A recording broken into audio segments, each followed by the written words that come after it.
In a world yearning for compassion, Pope Francis has walked with humility, spoken with courage, and inspired countless hearts across the globe. In this special tribute, Catholic sisters share how the Holy Father's words and witness have touched their lives, guided their missions, and ignited hope for the future.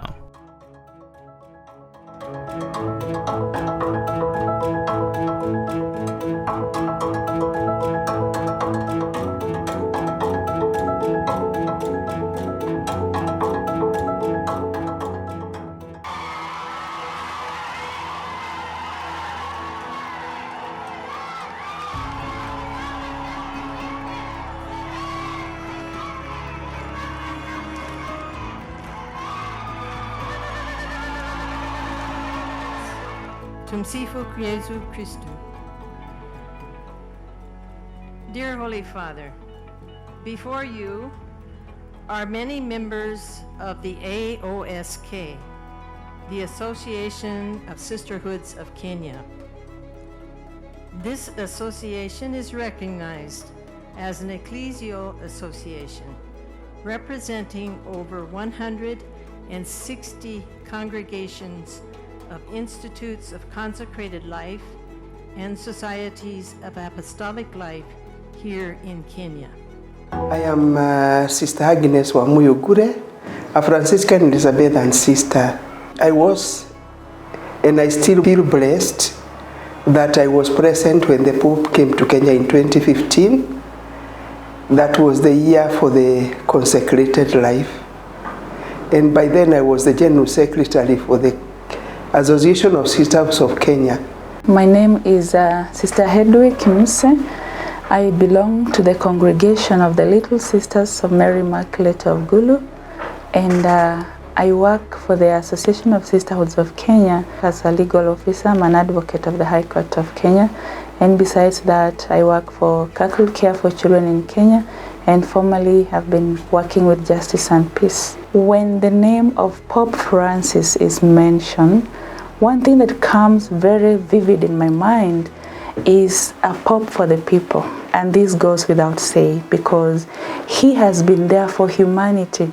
He rose above Catholicism and served humanity across the globe. I was in the committee that was preparing for his visit, and especially the meeting with the Pope for clergy and religious.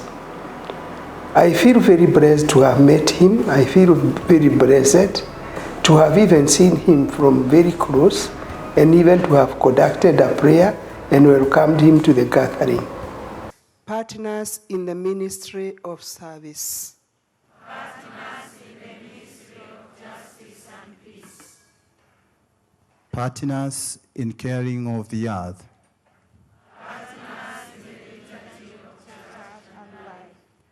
Partners in healing and hope. I'm Sister Eutropia Chao Mwakamba, a missionary sister of the Precious Blood, and I am a canonist, that is a canon lawyer, and I'm working here in Chemichemi ya Uzima College as a lecturer of canon law and as a dean of studies and an assistant in Ikapami, that is Institute of Catechetics and Pastoral Ministry. I see him as personally as my brother, as a father who loves his brothers and sisters in all walks of all faith. And also I see him as a man who encourages people and a man of giving hope. My name's Sister Mary Francis Wangari Sebastian, Little Sisters of St. Joseph. I'm working with Justice, Peace and Integrity of Creation, Franciscans Africa, as the director of the office. Whenever I hear someone mention Pope Francis, what comes to my mind is a prophet of peace, a simple brother who is following the legacy of St. Francis of Assisi. Having taken the name of St. Francis of Assisi, who is our patron and seraphic father, somebody who is championing interfaith dialogue, who want people to meet together, talk together regardless of which religions you come from. My name is Sister Catherine Mutuku, a missionary Benedictine sister. I'm working here at Chemchemi Uzima College as assistant director and also assistant in the formation department. The first thing that comes to my mind is his personality. He is very humble, loving, and compassionate, beyond boundaries. What I took from Pope Francis is his love and esteem for the Catholic sisters, the esteem for the consecrated life.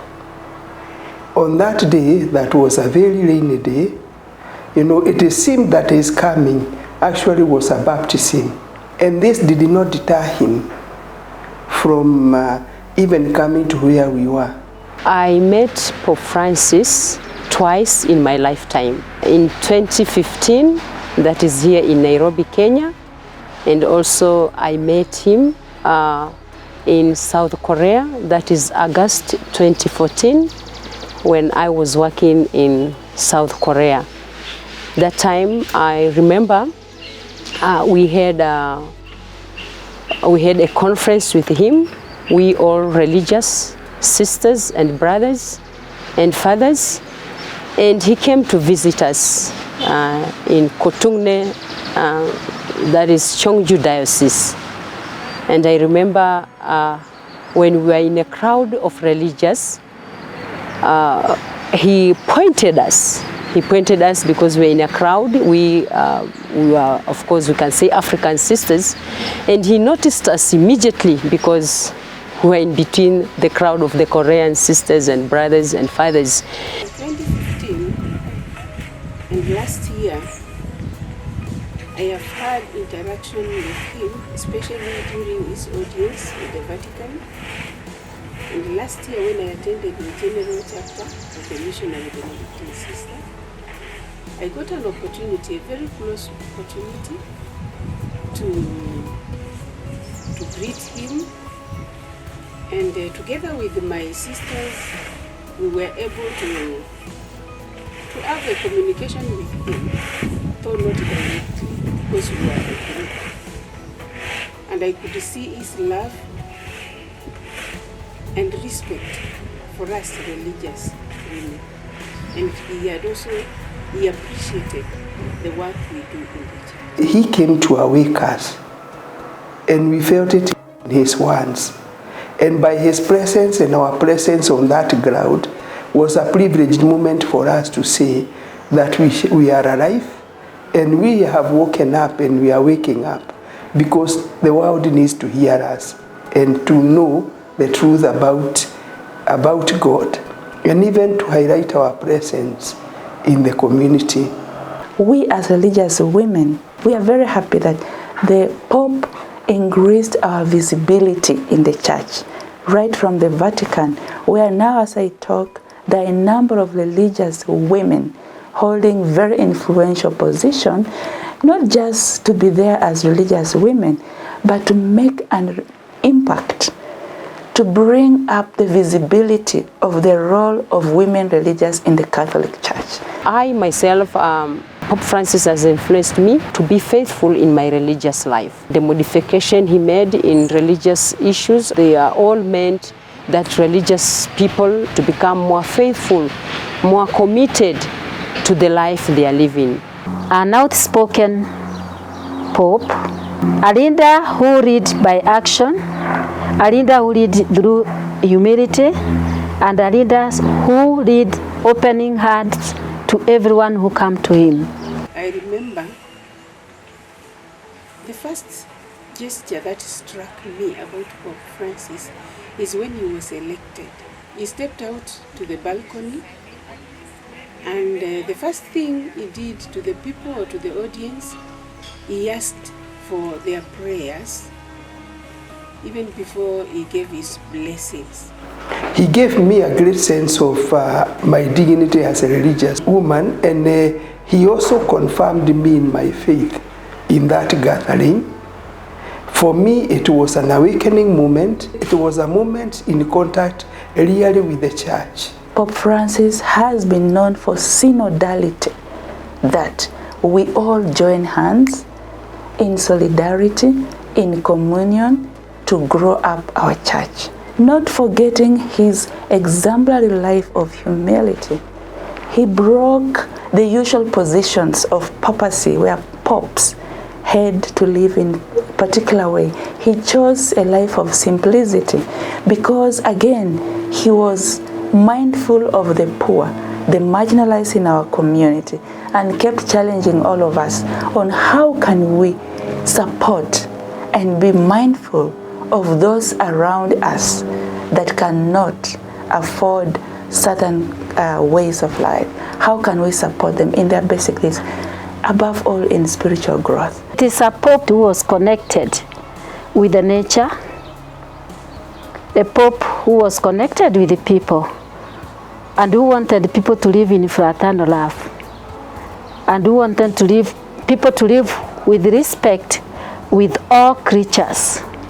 Se Dio vede che il creato è una cosa buona, è una cosa bella, anche noi dobbiamo andare in questo atteggiamento di vedere che il creato è cosa buona e bella. I will remember him for his simplicity.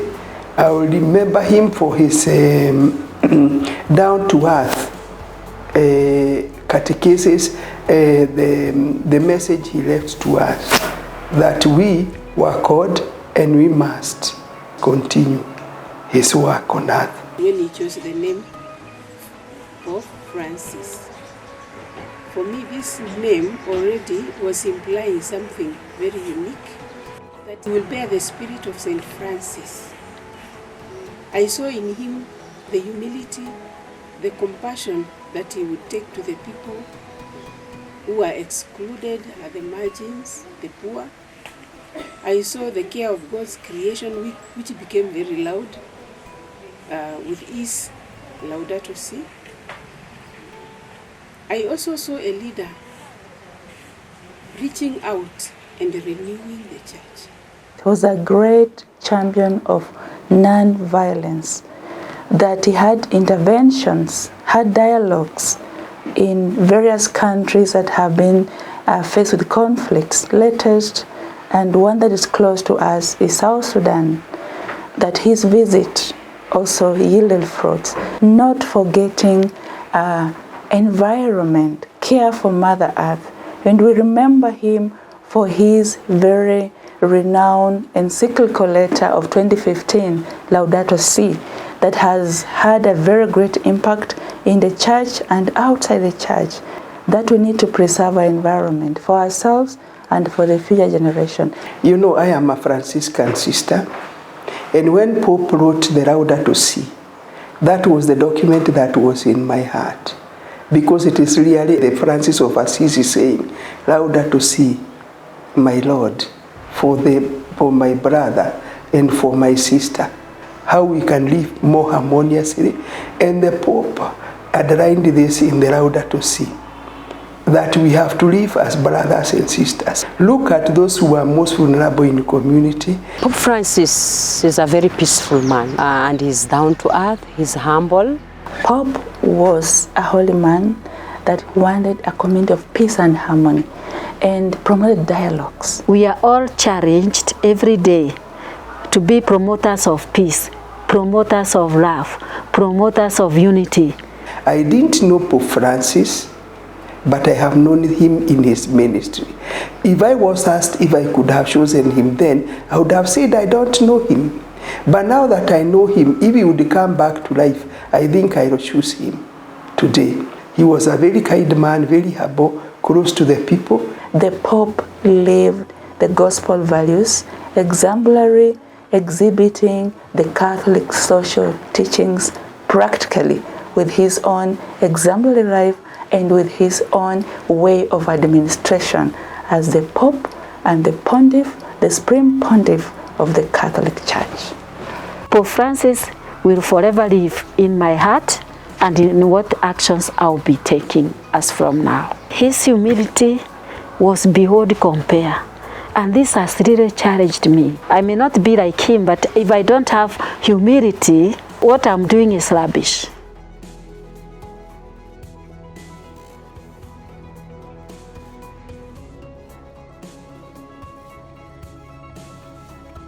Pope Francis walked humbly among us, leaving footprints of love, mercy, and justice. Rest in peace, Pope Francis. Your light continues to shine in the lives you have touched.